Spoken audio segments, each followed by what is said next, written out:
Major funding for CFO Studio is provided by Real Estate Strategies Corporation, advisors to CFOs, management, and boards of directors in the acquisition and disposition of leased and owned real estate. Visit www.realstrat.com.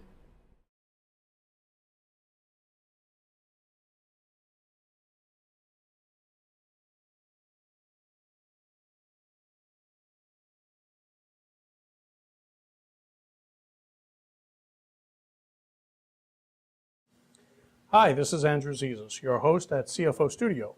I'm joined today by Peter Derrick. Mr. Derrick is co-CEO and CFO of Sun Farm Network in Flemington, New Jersey. Mr. Derrick's here to talk to us today about the transferability of CFO skills. Mr. Derrick's got a very interesting background, having arranged more than $10 billion in finance, having managed teams across the world in excess of 150 people, and having a background in telecom, banking, healthcare, and energy. Peter, it's a pleasure to have you here today on CFO Studio. Andy, it's a pleasure to see you again. Skills transferability. Very interesting topic. We've heard for years that the perception in industry is that if you're a Fortune 500 CFO or you're a big cap CFO, not going to work if you try to move down to mid caps or small caps. Do you agree with that? No, I don't, Andy. And obviously, I've made the change, as you indicated, from large to small. And the traditional view was that running a large company is a very complex environment. There's a whole series of challenges that you don't face in a small company. That running a small company is, frankly, less complex, easier. I don't agree with that. Be specific. I mean, we've got to contend with things like credit crisis, globalization, Sarbanes-Oxley, et cetera, et cetera, et cetera. Isn't it just more complicated at a larger company? Well, again, that's the perception. But when you peel back the onion, as they say, and you look at the challenges that a small business faces, they face the same regulatory kinds of issues. Even now, if you're in a private organization, for example, since the advent of Sarbanes-Oxley, the halo effect or the umbrella of regulatory requirements is now reaching way down into your customers, into your supply chain, into all areas of your business, such that a small company is now facing many of the same disclosure regulatory requirements that a larger company faces. In addition, again, even in private firms, shareholders, bankers, investors are now requiring, for their own benefit, the same kind of disclosure, the same kind of compliance and governance issues. And even publicly held companies are demanding of their suppliers, whether they be public or not, the same transparency, the same kind of reporting so that they can maintain their own compliance. Exactly. And as we both know, compliance goes much farther than just quote the numbers. Yeah. They're also looking at your governance issues, how you manage the company, your policies and procedures. So again, it's a fundamental review of the company. It's not just, oh, well, what are the numbers? You also touched on globalization. Again, that used to be a, quote, big company issue. It was only the Fortune 100 companies that needed to worry what was going on in China, what was going on in Mexico, what are the Asian markets doing, etc. That's not the case anymore. Again, we've talked about the interlinkages between large and small companies. A small company will have the same kind of impact. In many cases, it can even have a larger impact on a small company, what's going on with their supplier in Asia, for example. Sure. The credit crisis you also talked about, that was obviously a fundamental impact on the economy, certainly from large to small. Your cost of borrowing, liquidity, cash flow issues, all of the critical things that a CFO has to look at, that's all impacting small companies as well. So I have to agree. Large, small, it really doesn't make a difference unless we're talking about a local corner retail store. The reality is the CFO skills are required to be very thorough, very detailed, and very sophisticated, and really isn't impacted by the size of a company. But let me ask you about industry to industry. So I think we've just dispelled that large and small, the transfer of skills works. How about when you're going from one industry to another as a CFO? And I think that's critical as well. As you mentioned in the intro, I mean, I've moved across many industries, most of which people would not think are obvious moves from telecom, banking, things of things of that Can't get nature. much more diverse than that. It's a pretty diverse mix. And again, the traditional view has been one of you need to have industry experience, particularly at the senior executive level. People say, and there's obvious benefits to that. I'm not disputing that, a senior management team needs to have industry experience, but there are benefits.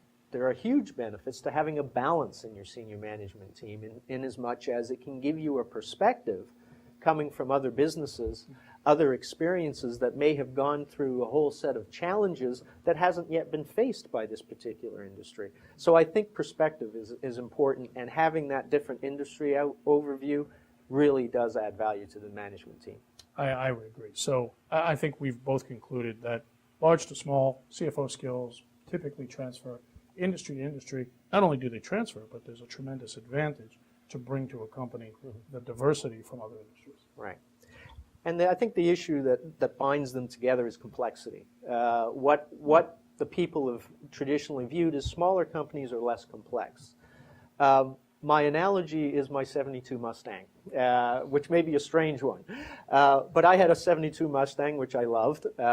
It was a very simple machine. It was a 3 on the floor. What color was it? It was brown. It was ugly, I got to tell you. It was an ugly color. But I love that car. It was a 3 on the floor, but I could do anything to that car. Those were the days where I could open the hood, I could get in there, I could do my own oil changes, I could do the spark plugs, all that stuff. And quickly.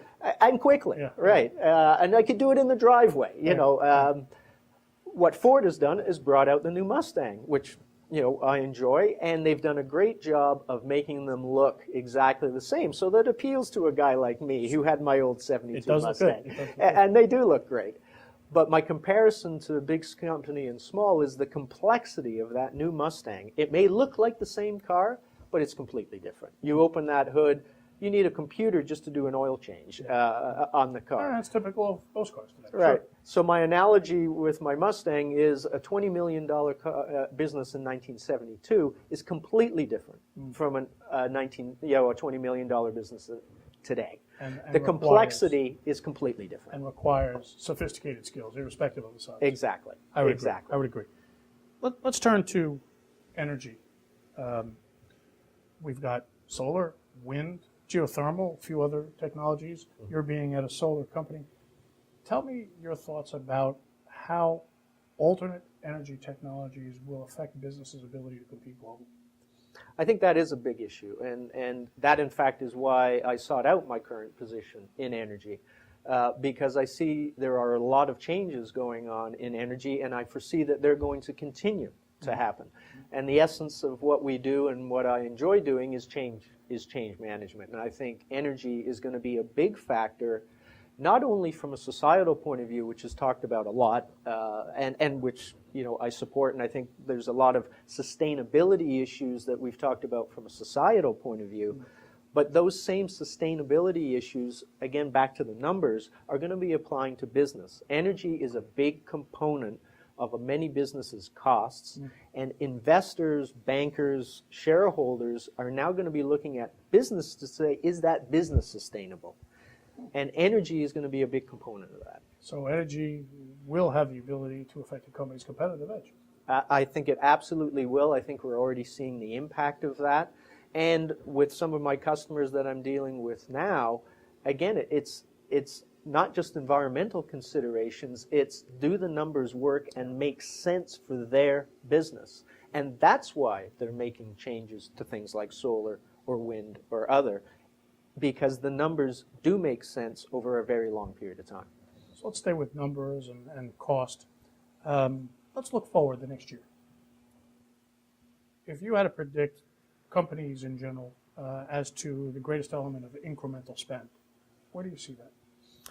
Well, we already touched on one, which is energy. And as I say, I think energy is going to be a major factor. Obviously, with companies that are energy intensive, it's going to be a huge element of, again, their sustainability, their ability to be competitive, their ability to compete and to provide products at a reasonable cost. And the trend, obviously, is up. I mean, we can all debate the price of oil. I'm not going to pretend I'm an oil analyst, but the long-term trend is clearly up. Unfortunately, I'd have to agree. The other issue beyond cost is just availability, which we've seen is becoming an increasing issue. So the whole sustainability issue is not only going to be one based on cost, but also on, is the energy readily available for my business at a reasonable cost? The other issue is just fiscal issues with governments, state governments, etc. And I'm not making any political comments here beyond the fact that there is a huge burden on the economy at this point. Governments are going to need to use a finance term, restructure their financing, and that is going to become a bigger burden on all taxpayers, including businesses. I'm not debating how, where, when, or how much, but that's going to become an issue for all businesses in the economy. Sounds like most governments could use a good CFO. Peter, we're about out of time. Let me ask you this. You've got a tremendously diverse background. You're tremendously successful as a CFO. You've been at this for a while. Tell me, what do you love most about being a CFO? What I love about the CFO is two things. One, you're at the hub of the wheel. You're at the hub of the wheel in terms of all business decisions eventually need to come down to numbers. And I'm not saying that the other aspects of the business aren't important. That's obviously not the case. But whatever investment you're making, whatever change you're making in the business, eventually it needs to make sense from a numbers perspective. That puts the CFO in what I call the hub of the wheel, which I enjoy. I enjoy that aspect. I love being part of that management decision-making process. And secondly, a lot of what we've talked about today really boils down to change management. And that's what I enjoy. You know, I spend a lot of time in banking, telecom, huge changes. I enjoy being part of the change management team. In the last few decades, given the industries you've been in, I'm sure you've seen and managed tremendous change.